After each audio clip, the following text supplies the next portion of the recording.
32 tahun semenjak kembalinya dinosaurus ke zaman modern, cerita diawali dengan memperlihatkan sebuah fasilitas penelitian yang terletak di Pulau Rahasia. Mereka, para ilmuwan sedang melakukan berbagai percobaan mutasi genetik terhadap dinosaurus, yang di situ ada salah satu karyawan yang membuang sampah sembarangan, tak sengaja menjatuhkan bungkus plastik coklat ke lantai dan terhisap masuk ke dalam saluran udara yang membuat kipasnya mengalami gangguan. Akibatnya, sistem pun secara otomatis melakukan reboot ulang yang alhasil Oh God, it's loose! ketika semua orang diperingatkan untuk keluar dari ruang penelitian, ada satu karyawan yang tertinggal, yaitu karyawan yang tadi buang sampah sembarangan dan tiba-tiba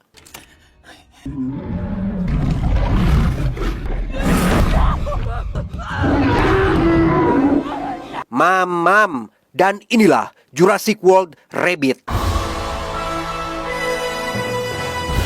17 tahun kemudian, kita akan berkenalan dengan seorang pengusaha farmasi bernama Martin yang sedang mengerjakan proyek obat yang katanya dapat menyembuhkan segala macam penyakit seperti kanker, tipes, bisul, cantengan, rorombehen, dan lain sebagainya. Masalahnya, untuk mewujudkan obat mujarab tersebut, Martin memerlukan 3 sampel DNA dari 3 spesies dinosaurus yang berbeda, seperti dinosaurus darat, dinosaurus air, dan dinosaurus udara.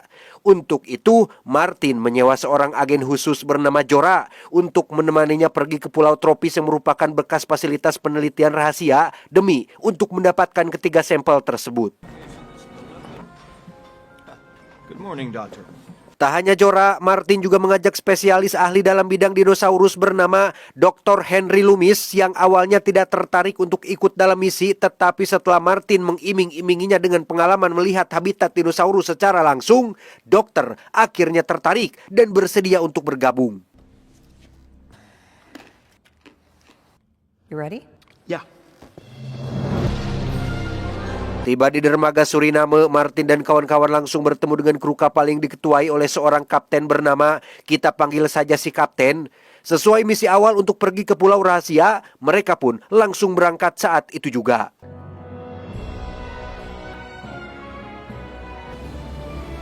Bertepatan dengan Martin dan kawan-kawan yang sedang dalam perjalanan menuju ke Pulau Rahasia, kita akan berkenalan pada keluarga yang sedang berlayar di tengah lautan. Ada ayah, adik, kakak, dan pacarnya si kakak yang bernama kita panggil saja Tommy. Alih-alih menikmati liburan dengan tenang dan nyaman, situasi mendadak tegang saat dinosaurus air menyenggol kapal mereka dan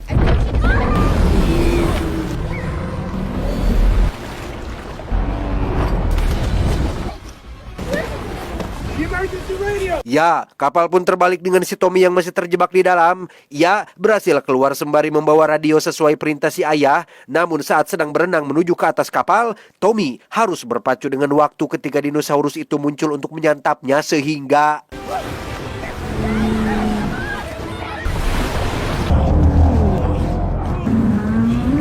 beruntung mereka berempat masih selamat dan berhasil mengamankan radio yang menjadi satu-satunya alat komunikasi. Sementara untuk Martin dan para kru, mereka sudah hampir sampai di pulau yang dituju sampai ketika mereka mendapat panggilan minta tolong melalui radio. Di situ sempat terjadi perdebatan ketika Martin ingin tetap pada tujuannya, sedangkan kapten yang merasa punya kapal ingin menyelamatkan dulu keluarga tersebut yang pada akhirnya mereka pun putar arah untuk melakukan penyelamatan. It's my boat.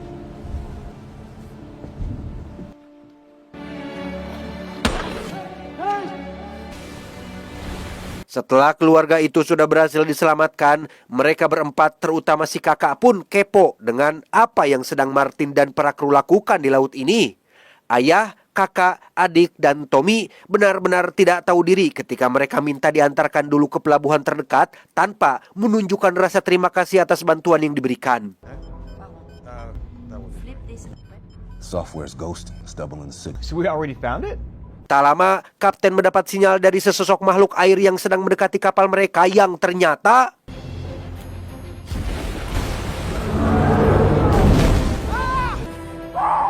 ya, itu salah satu spesies dinosaurus air yang disebut dengan Mosasaurus. Ini menjadi kesempatan emas untuk Martin bisa mendapatkan 1 dari 3 sampel darah yang dibutuhkan, sehingga Jora dengan cepat melakukan tugasnya untuk menembak dino air itu menggunakan peluru suntik yang dapat mengambil sampel darah secara otomatis.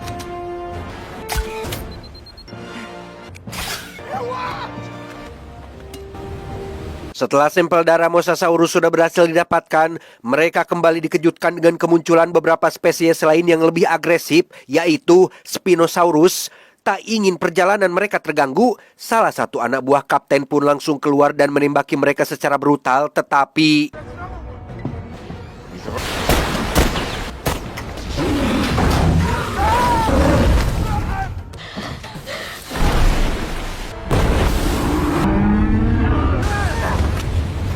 melihat anak buah terbaiknya maut dan ini tidak akan berakhir dengan baik, kapten pun langsung mengarahkan kapal menuju bebatuan yang dangkal, di mana kita akan dibuat gregetan ketika melihat si kakak yang ngide dan sok jadi pahlawan dengan mencoba meminta bantuan melalui radio. Tak ingin misi rahasianya ketahuan, Martin pun berusaha untuk mencegahnya, tapi si kakak yang agresif terus saja bergerak dan berontak yang pada akhirnya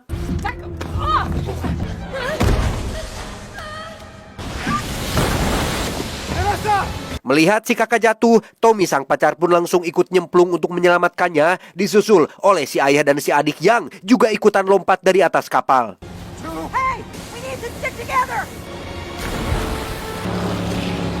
Untuk Martin dan para kru lain, mereka harus berjuang menghindari bebatuan yang nyaris merobek bagian samping kapal yang setelah selamat dari momen barusan, mereka semua pun langsung lompat sebelum kapal menabrak daratan sehingga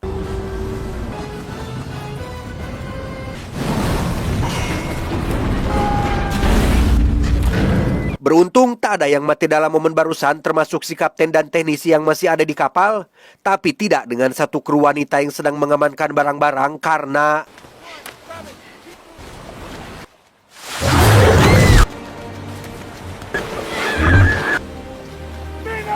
sejauh ini kapten sudah kehilangan 2 anak buah terbaiknya.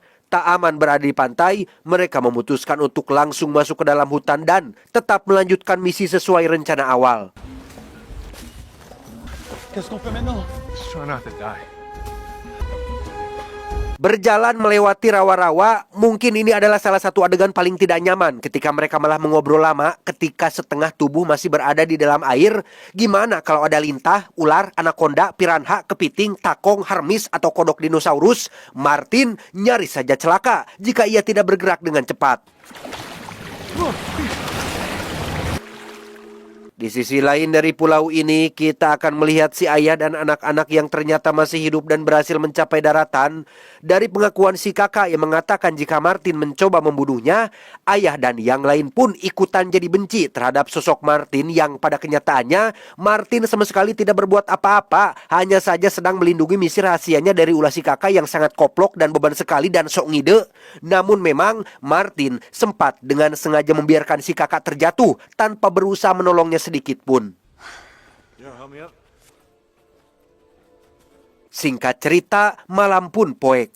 Tidak ada penginapan atau villa yang nyaman untuk istirahat. Ayah dan anak-anak terpaksa harus tidur di tengah hutan sembari tetap waspada akan bahaya yang mengintai. Ketika ayah, adik, dan kakak sudah tidur, Tommy yang kebelat pipis pun sempat menjauh mencari tempat yang aman untuk papang raos. Namun lihat apa yang muncul dari belakangnya.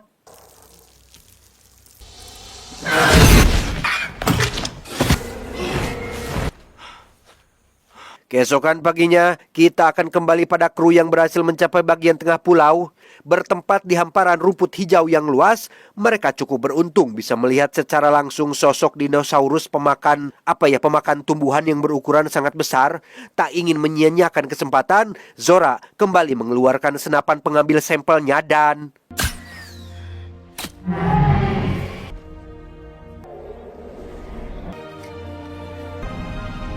2 dari 3 sampel sudah didapatkan. Kini tersisa 1 sampel yang masih kurang, yaitu sampel darah dinosaurus terbang yang karena sarang dinosaurus terbang berada di atas bukit yang sangat tinggi, mereka terpaksa harus melakukan pendakian untuk mendapatkan sampel tersebut.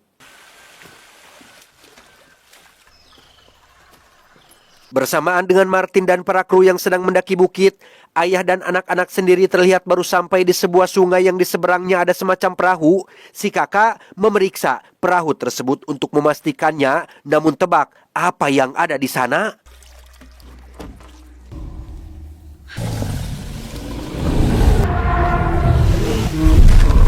Ya, ada seekor T-Rex yang sedang bobo siang di atas rumput, di mana si kakak justru malah menemukan sebuah rakit darurat yang dapat mengembang sendiri dan lihat apa hal beleguk yang justru ia lakukan.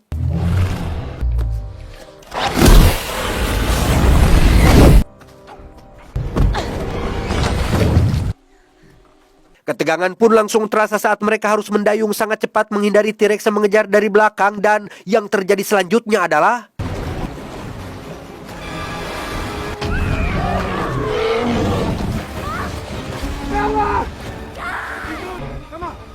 ayah, kakak, dan Tommy berhasil menghindar dari T-Rex dengan cara bersembunyi di balik batu, sementara si adik masih terjebak di bawah rakit yang terbalik dan tiba-tiba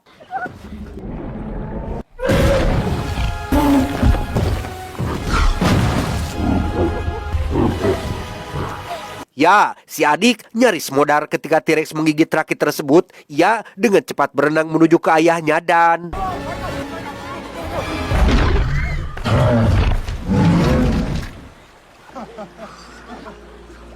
kembali ke para kru yang sudah sampai di atas bukit, mereka berencana akan turun ke dalam gua yang merupakan sarang Pterosaurus alias dinosaurus terbang. Meskipun si dokter ahli dalam bidang dinosaurus, ia adalah salah satu orang yang takut akan ketinggian sehingga Jorah perlu untuk meyakinkannya bahwa tali yang mereka gunakan untuk turun adalah tali yang kuat dan aman dan bukan tali rapia yang biasa digunakan untuk mengikat celana yang kedodoran.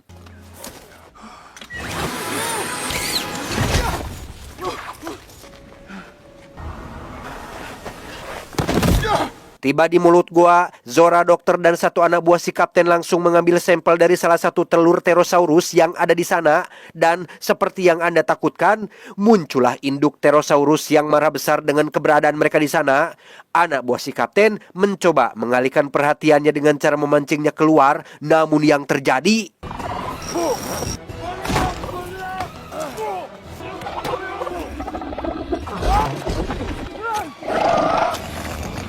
tepat saat anak buah terakhir si kapten mati dicapluk Pterosaurus, dokter tak sengaja jatuh bebas ketika mencoba meraih tabung sampelnya dan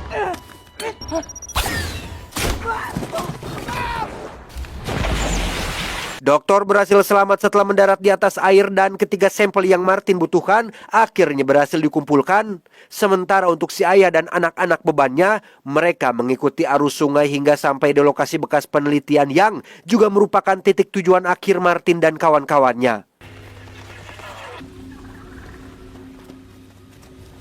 Di sisi lain dari fasilitas itu, Martin, Jorah, kapten, dan dokter akhirnya sampai di fasilitas untuk menunggu helikopter jemputan yang sebentar lagi akan datang. Tak lama, muncullah si ayah dan anak-anaknya dengan si kakak yang langsung nyerenteng menuduh Martin mencoba membunuhnya, padahal jelas-jelas si kakak sendirilah yang rese dan jatuh sendiri. Ya, memang benar, Martin membiarkannya terjatuh, tapi tidak sampai berniat untuk melakukan pembunuhan. Why don't I take that? Looks heavy. Safe with me. Punya feeling tidak enak, Martin pun langsung memborgol koper berisi tabung sampelnya pada tangannya.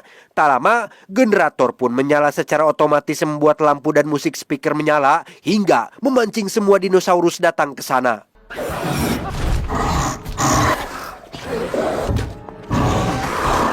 Sementara yang lain berlindung ke dalam fasilitas, Zora dan Martin terjebak di kolong mobil untuk menghindari serangan dari dinosaurus mutan bernama Mutadon. Dan tiba-tiba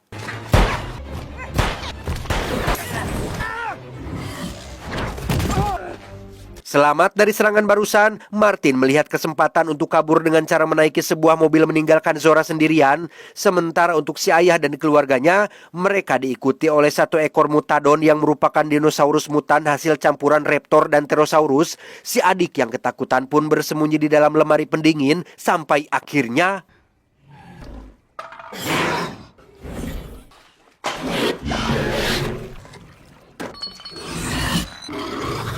selamat dari Murtadon, si ayah melihat lubang ventilasi bawah tanah dan memutuskan untuk membawa anak-anak bersembunyi di bawah sana dan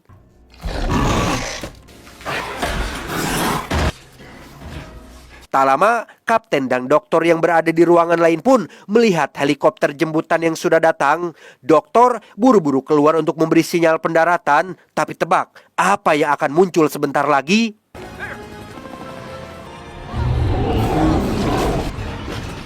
Ya, itu adalah T-Rex alias Distortus Rex, dinosaurus cacat hasil rekayasa genetik. Setelah helikopter jemputan hancur meledak, dokter dan kapten pun memutuskan untuk mencari yang lain. Yang setelah semua orang sudah berkumpul di terowongan, mereka langsung mencari jalan keluar yang ternyata tertutup oleh jeruji besi yang cukup tebal dan hanya bisa dibuka dari luar. Untungnya, si adik yang masih bocil bisa dengan mudah menerobos keluar untuk membuka jerujinya, tetapi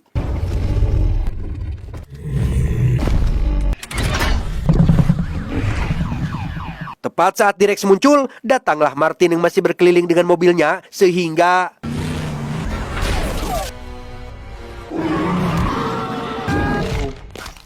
sayang seribu sayang, nyawa Martin pun tamat dilahap T-Rex yang sedang kelaparan. Koper berisi tabung sampelnya jatuh dan langsung diambil oleh Jorah yang dengan cepat pergi bergabung dengan yang lain. How do you get the boat down? Rencananya mereka akan kabur menggunakan perahu yang masih berfungsi, namun T-Rex belum selesai dengan mereka semua sehingga kapten yang tidak bisa membiarkan semua orang mati pun memutuskan untuk mengalihkan perhatian sekaligus mengorbankan dirinya untuk semua orang.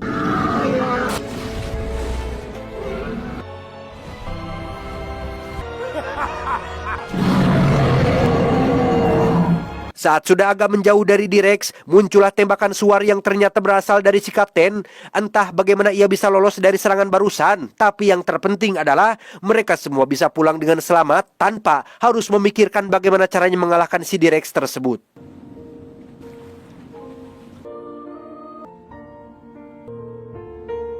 Tamat, ending yang sangat Dina dina rika suku bara. Pesan yang bisa kita ambil dari sosok dinosaurus adalah tentang ketahanan, adaptasi, evolusi, dan sejarah planet bumi. Mereka makhluk prasejarah yang punah gara-gara hantaman meteor yang jatuh 66 juta tahun yang lalu mengajarkan kita semua bahwa kekuasaan bisa datang dari keunggulan, tapi kepunahan bisa terjadi karena faktor eksternal. Hidup tidak bisa sendiri, harus berdampingan dengan makhluk lain. Jangan sombong mentang-mentang sedang sehat dan punya jabatan, menggunakan kekuatan dan kekuasaan secara sewenang-wenang. Ingat, ketika yang lemah dan terzolimi berdoa dan memohon kepada Sang Pencipta, tidak ada kekuasaan atau jabatan apapun yang dapat menghalaunya. Camkan itu. Saya John mewakili jajaran T-Rex yang bertugas mengucapkan terima kasih dan sampai jumpa di video selanjutnya. Adios, kerongkongan ular derik. Teman-teman, saya kemarin baru beli speaker portable dari JBL. Bagus sekali. Tuh, warnanya merah. Desainnya minimalis dan kecil dan unik dan satu kegenggam. Ininya bisa diginiin ya. Tuh. Di belakangnya ada kayak karet buat alas, jadi gak licin. Kalau ini jadi tidak gampang tisoledat ya kalau jatuh. Tuh, coba kita nyalakan ya. Harus ditekan lama. Aktifkan bluetoothnya. Pasangkan.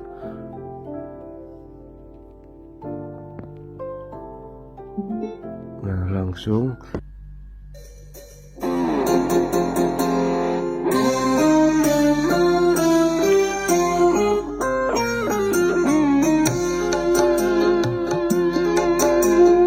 Karena bentuknya yang minimalis, ini bisa ditaruh di mana saja ya. Seperti di sini, di sini, di sini, di sini, dan juga di sini. Sekarang kita coba ya, katanya waterproof atau anti air. Sekarang kita coba.